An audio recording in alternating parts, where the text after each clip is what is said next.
Hello to all my story lovers. Welcome back in Storytime channel. Today's story name is Barbarika, taken from the Mahabharata and written by the great Sudha Murty. Now let's go to the story.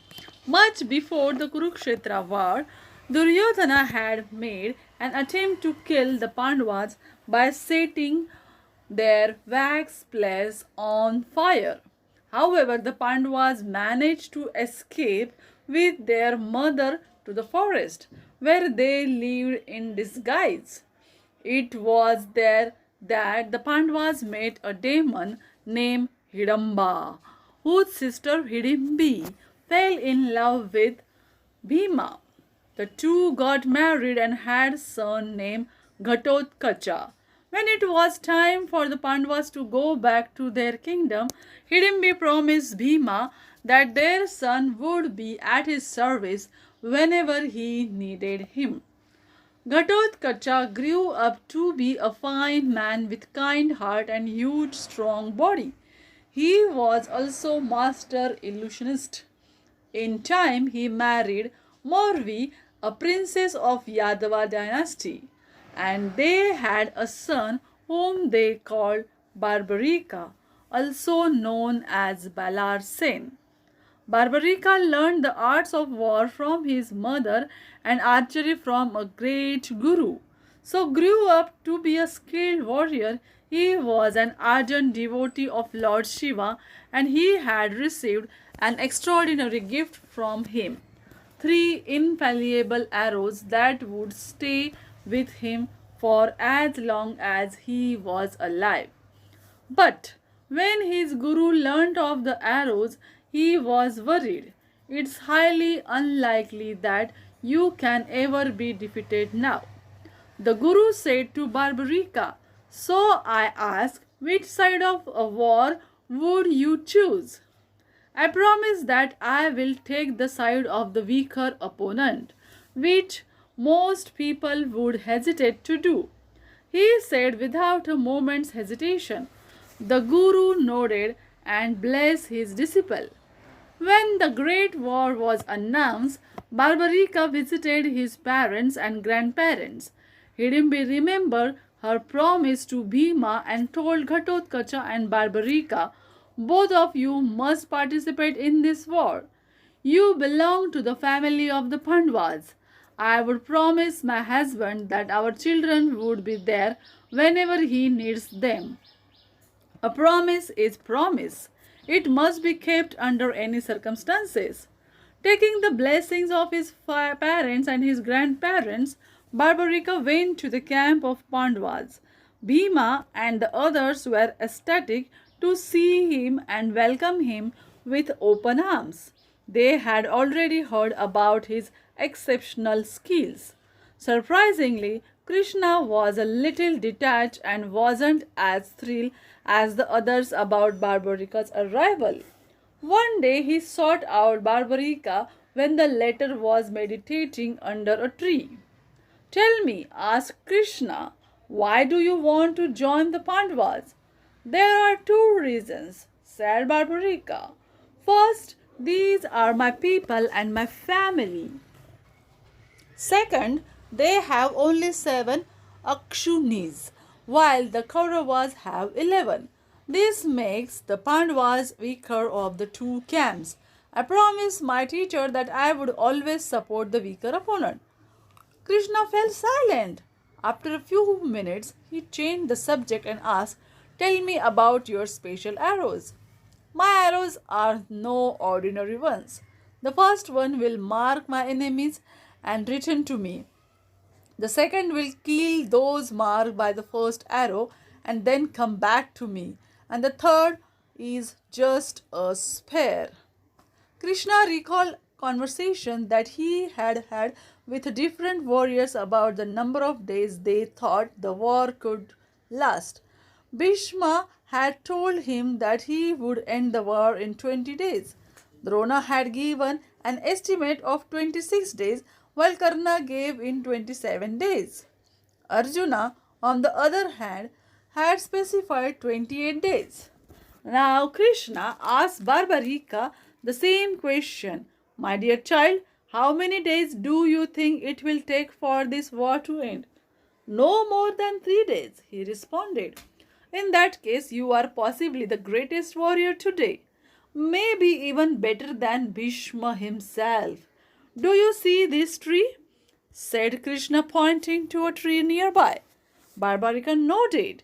Now assume that each leaf is a soldier and pretend that they are your enemies. Continued Krishna. Use your arrows and show me what you can do. Barbarika shut his eyes and took out his bow and the first arrow. Quickly, Krishna hid a leaf under his foot. Barbarika opened his eyes and shot the first arrow. The arrow had a red mark on its tail and began touching all the leaves and marking them with a red dot. Once that was done, Barbarika took out the second arrow and shot it. One by one, it began destroying the leaves with the red dot. Finally, it pierced Krishna's foot and blood started oozing out of the wound. Barbarika was upset. He apologized. Sir, my arrow has hurt your foot. I am very sorry. It's not your fault, said Krishna, consoling him. I had placed a leaf below my foot in order to test your arrows, but the area of the wound will now always be vulnerable. Please take care of your foot, Barbarika requested earnestly. Krishna's mind was somewhere else. He said, I am curious, Barbarika. You have joined the Pandavas now because they have a smaller army. But once the Kauravas lose more people, they will become weak. Then whose side will you be on? Well, then I will have to switch sides and support the Kauravas. If that happens, you will damage the Pandavas' army and they will again become feeble. Then what? Then I must return to the Pandavas. What will happen if I hide all the Pandavas? Will you arrows still find them? Yes, said Barbarika. It will find them for sure. So you will kill your grandfather and his family? Barbarika did not answer. He was speechless. Because of the foolish promise you made to your teacher, you will oscillate between the two camps along with your powerful arrows. At the end, everyone will die and only you will remain. Barbarika, it's good thing to make a promise or a vow, but you can't do it without thinking about the long-term consequences. Think about it. Bhishma's vow of celibacy could very well be the root cause of this war. Your promise to your teacher brought you here, but you might end up killing your own family. You are a fantastic warrior and kind man, but what a conundrum! I never thought of it that way, admitted Barbarika. But I can't change anything now. The promise has been made. Then he remembered his grandmother. Oh Krishna, but I also promised my family that I would fight in the war. Tell me, what should I do now? I can guide you and be your guru, said Krishna. But you have to give me a guru dakshina. I am ready to give you my life, dear Krishna. Tell me what you want and I will give it to you. In that case, said Krishna sadly, I want your head. Barbarika smiled gently. Of course, Krishna, it is a great honor you accepting my Guru Dakshina. But I have one last desire. Will you help me? I will ensure that it is done, said Krishna. I am warrior. Even if I can't fight, I would at least like to observe the war. You may have my head, but how will I witness the war? That won't be a problem, Barbarika. Even though your head will be separated from your body, I can guarantee that you will be able to hear and see the war till the end.